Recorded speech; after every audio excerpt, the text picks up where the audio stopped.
What is up, you guys? Welcome back to my Horse Ranch LP. And if you are new here, hello, my name is 𝙒𝙗 and welcome. I hope you guys like or at least enjoy this episode that I have brought to you guys. So we are not at the Thurman camp or ranch, and we are not with Cypress just for a little bit because this is a small event. I would like you guys to get used to seeing the characters that may pop up in and out of Cypress's episodes. So here's Brittany Hills. I remember showing you guys Brittany Hills during the first episode, and I remember showing you guys a little machinima of one of her relatives, her close relatives, and she is the owner of the Hills Ranch. The Hills Ranch is something that the mayor, Pearl, has basically invested her whole funds in because it fits her aesthetic. Low-key it doesn't, but we're gonna act like it does. And the reason why it does is because it's more modern, it's more up to date. They have technology, they have little goats and stuff that are nice. They have chickens, like gold chickens running around, I would like to imagine. And their profit for their ranch is like twice as much as the Thurman Ranch. And that's why the mayor is like really pushing for modernization in the Chestnut Ridge town. Here is Brittany Hills. She is very polished. She is very self-absorbed. Like I kid you not how self-absorbed this woman is. And her story comes a long way. Not really. She lived off of wealth, her family's wealth for all generations. Her father was along the road of like finding Chestnut Ridge, I would like to say. So she kind of holds that up to her little standard. I would like to think that she is a Southern belle. She hosts like these fancy balls and stuff, which I cannot wait to get started for you guys.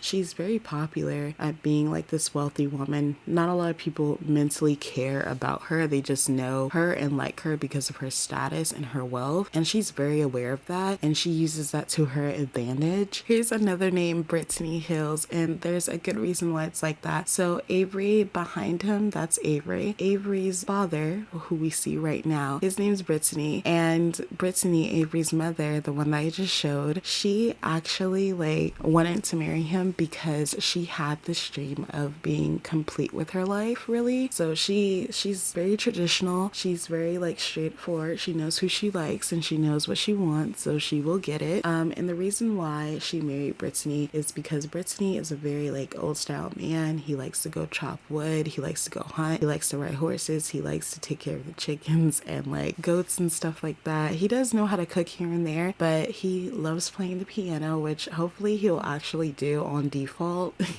which I hope. Brittany basically married Brittany like deep down is because she loves the band ABBA, you know, the band from the 80s and 90s, ABBA.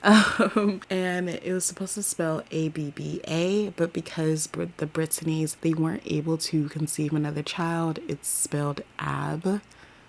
We don't know how Brittany feels. Brittany, Avery's father, is very on the fence about his marriage with Brittany, mainly because he feels like he wasted his life just doing or pleasing his wife, really. And he goes by the saying of, what is that saying? Like great life, great wife, or great wife, great life, or something. He just really was in the shadow of his wife. He'd do anything to make her happy, but like he questions like what makes Brittany happy, you know what I'm saying? And he's thinking about divorcing Brittany, but we don't know. We do not know. We just got here, child. So anyways, right behind him is his son Avery. He's like admiring his father. Him and his father have an okay relationship, but him and his mother have like an okay relationship because he is married to, or he's engaged to 𝙒𝙖 Machete. 𝙒𝙖 Machete is the crystal shop owner that we got to know a little bit about during this early machinima and the first episode. So the reason why the Machetes, I mean the Hills don't like the Machetes is kind of weird. It's not really out there yet, but I would like to think there's just always been a rivalry, except like similar to the Thurmans, but the Machetes just really can't stand the Hills Ranch. They're very neutral with the Thurman Ranch, the other ranches in Chestnut Ridge, but they do not like the Hills Ranch. And Avery and 𝙒𝙖, they just been neutral to one another, but 𝙒𝙖 understands that his mom does not like her, and there is no like changing her mind on how how to, you know, gain a better relationship with Brittany, and Avery's been trying to figure out like what is wrong with her. Like, why doesn't she like Zoya Merchetti or the Merchetti family as a whole? But that's just a mystery to everyone else. So here is Frida Kahlo, and I got her inspiration from Clone High of the Frida who is like in love with Cleo. And don't worry, Cleo is actually in this LP. We just won't be able to see her tonight, not that I know of. But Cleo is one of the mayor's, Pearl's, best friends, and Cleo, she's more into ranching and construction work, as I would like to say. Here is Gregory, and his girlfriend or his wife will be here very soon. As you can tell, like, he loves matching with his wife just a little bit because his wife is like a fashionista. She basically styles the mayor and Callie for like outings and stuff like that. She did give her business up to Ursa. Ursa was like, nah, like I kind of don't like a lot of attention towards me. I would rather have like my attention towards the art and the job that I do. And so that's why Ursa is styled by her sister, because her sister just gets her. Gregory's wife or girlfriend, she's like perfectly okay with that. His wife is Amethyst, and we will know her a little bit later. If you guys follow me on Twitter and Tumblr, you guys are familiar with Amethyst. He is a rancher, but he's also a freelancer, and he works alongside of his wife. So he basically like sorts out her files and stuff. He does help Frida with construction, and that's really it. He loves how his wife, he just loves his wife. Now, he doesn't make his wife his own identity like Brittany, but you know, he tries to dibble and dabble in different things that he actually enjoys. Oh, so everyone's eating, and you're probably like, why is it so quiet? I have no idea. I was hoping that Brittany, Avery's father, would step up on the piano real quick so it could not like be like this. But look at Callie, she looks so cute. Here's Jennifer, and she is actually the townies that came with Chestnut Ridge. She's just updated by Sinful Sims. I think I said their URL right.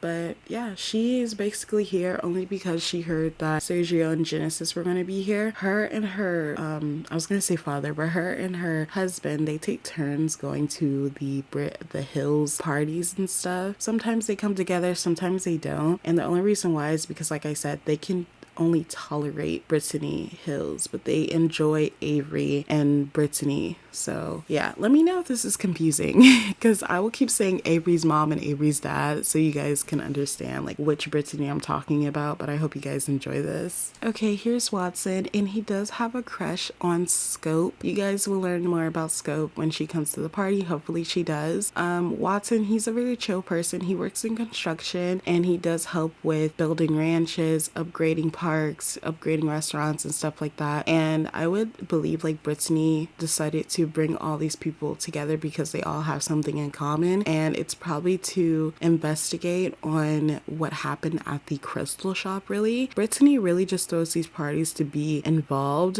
in without being involved. Like, she's a chismosa basically. Like, she loves the gossip. Oh my god, it's 9 already, and so we would tell stories, but I honestly would love Avery to come sit down so I can continue the story real quick.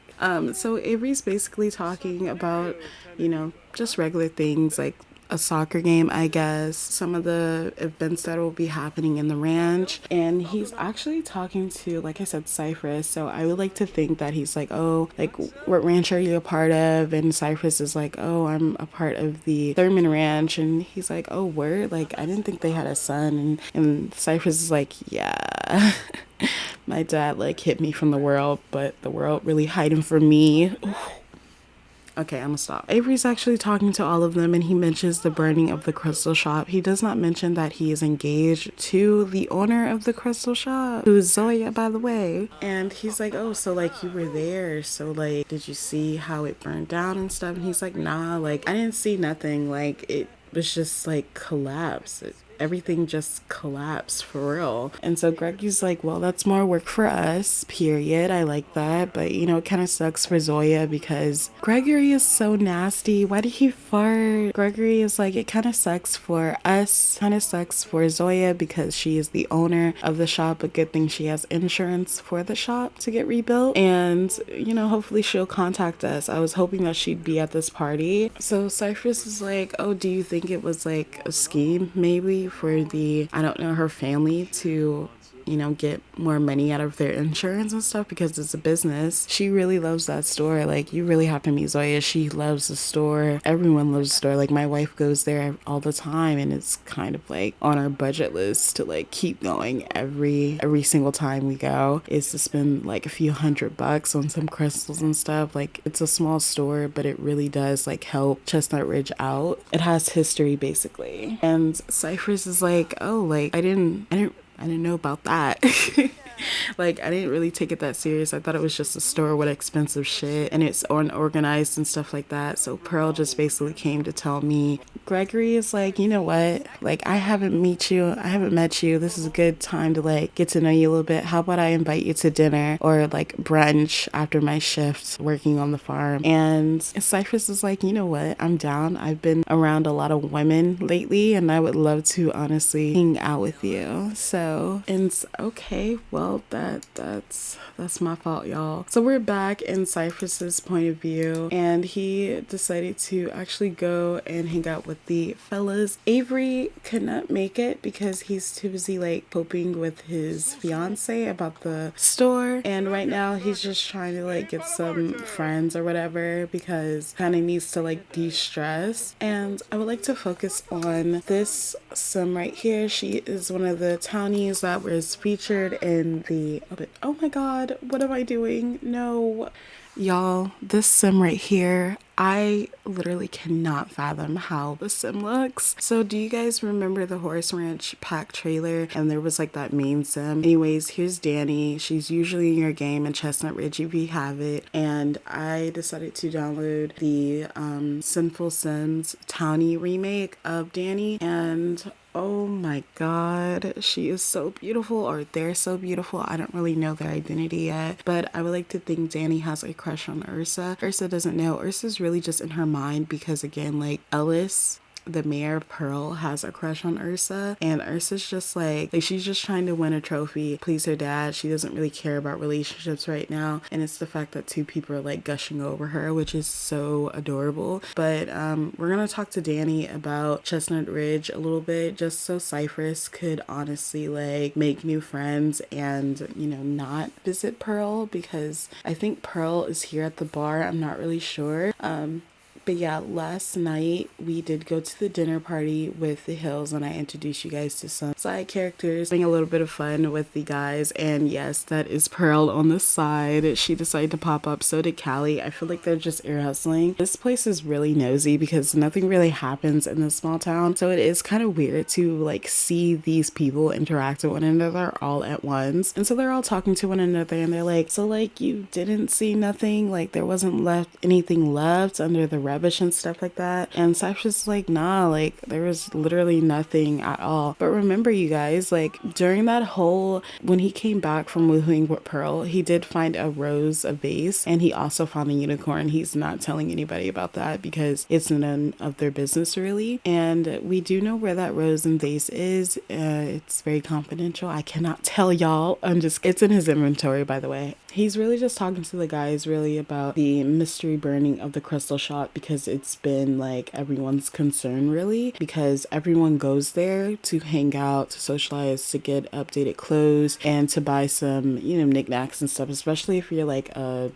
person like a tourist in Chestnut Ridge and you kind of want to get some souvenir or something. And so Ellis is like, well, I was reading Pearl's like information, and like, you know, that was one of her goals, was to honestly get rid of the store. Do you think my sister has something to do with it? And Cypress is like, buddy, I don't think she did, because she was with me. They're like, nah, like Pearl would not even waste her time with some, like, we love Zoya, we love Avery, but like Pearl wouldn't waste her time with the store. She would not like burn it down to the ground. As much as she hates that store, like I'm pretty sure she wouldn't do that to herself, you know? And so they're like, oh yeah, like you're right. You got a point. You ate. Chloe decided to call Cypress last minute, and she's like freaking out, and she's like, dude, I need you here. Ursa, she's freaking out. Dad's like yelling, and like he's angry and berserk and stuff like that. And mom's just, you know, mom's doing what mom does. She's like sitting down drinking lots and lots of wine, like, I need you to come stat to the house. I'm not like playing. I wish I was lying. Like, I need you to come. There's something going on. There's something going on, and I can't control any of this. Like, I'm freaking out. Remind you, 𝙗𝐲 is like the middle child. She's very calm and collective between 𝙒𝙖 and Cypress, and it's kind of random for 𝙗𝐲 to freak out that way. We're going to end this group event, and we're gonna head over to the 3rd-minute ranch real quick. I'm gonna like end this outing.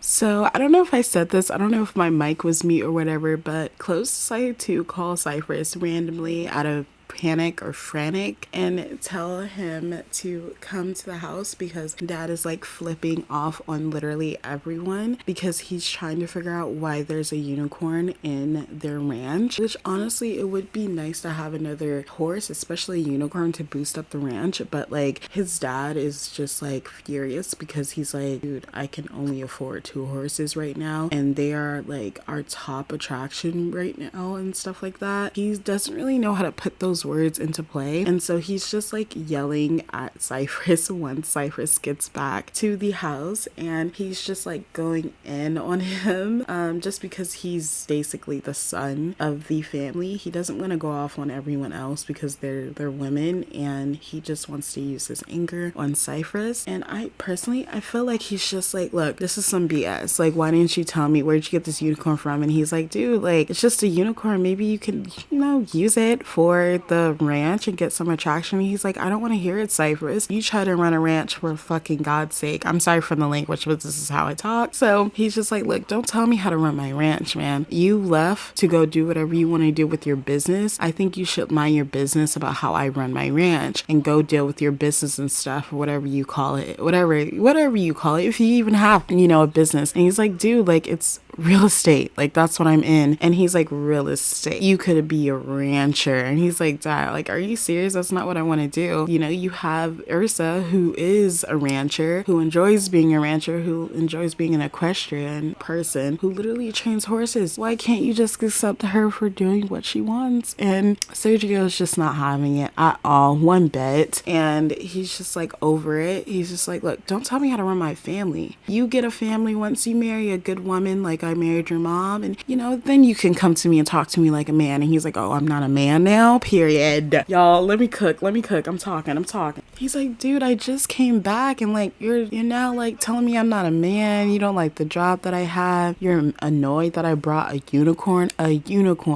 into your ranch that you need, you know what I'm saying? And he's like, dude, can't you see that I'm trying to help you out? Like, I'm honestly trying to help you out. I'm not trying to make fun of your ranch. I'm not trying to, downgrade you a little bit. Like, dad, you are a hard worker and all, but like, why can't you appreciate the little things that we do here on the ranch? And he's like, the little things you do on the ranch? I can't with you anymore. And he just walks away. And Cypress is like, I finally got to stand up for myself again. He's always standing up for himself, but like, so everyone is basically sitting down, and Sergio is just not having it with, we move the conversation over, right? We're just talking, and Sergio's just giving them like a story time, like unicorns and stuff like that. Like, if people were to find out that we have a unicorn, this is what would happen to the unicorn. This is what happened to our ranch and stuff. And Cypress is listening. He's like, it's not that serious. Like, girl, touch grass. And Genesis is like, I totally agree. Like, we should like just, hide the unicorn at the ranch or something and have the ranch closed off or something. And 𝙒𝙖, she's just like listening, and she's like, or I could stay at Cypress's house where nobody is very comfortable with even going or stepping foot at. And Cypress, he's like, I don't even have like room for a horse. And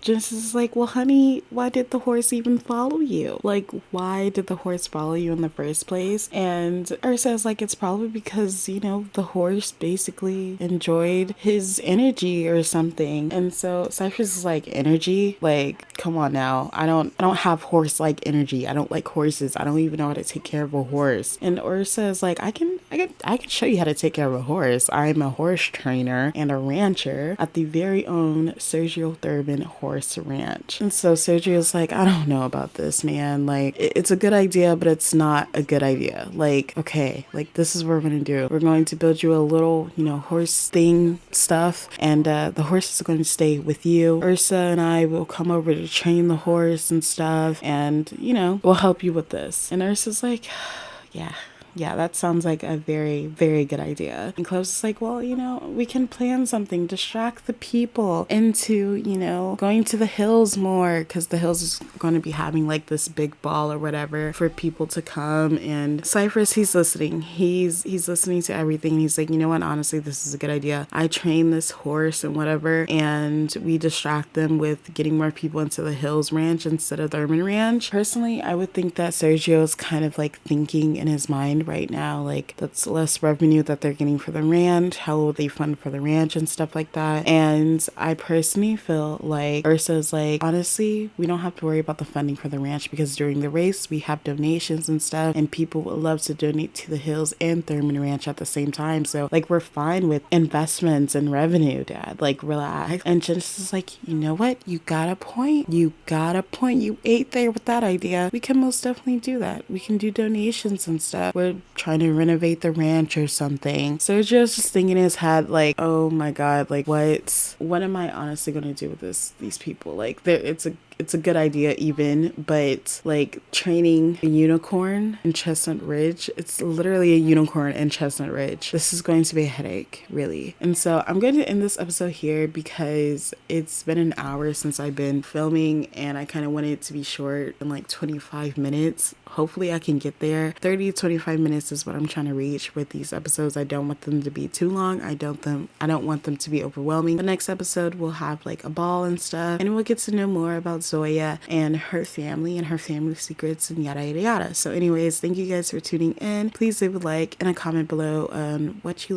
want to see more of, and if this storyline even makes sense.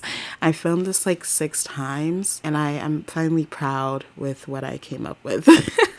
So anyways, bye you guys. Have a good day.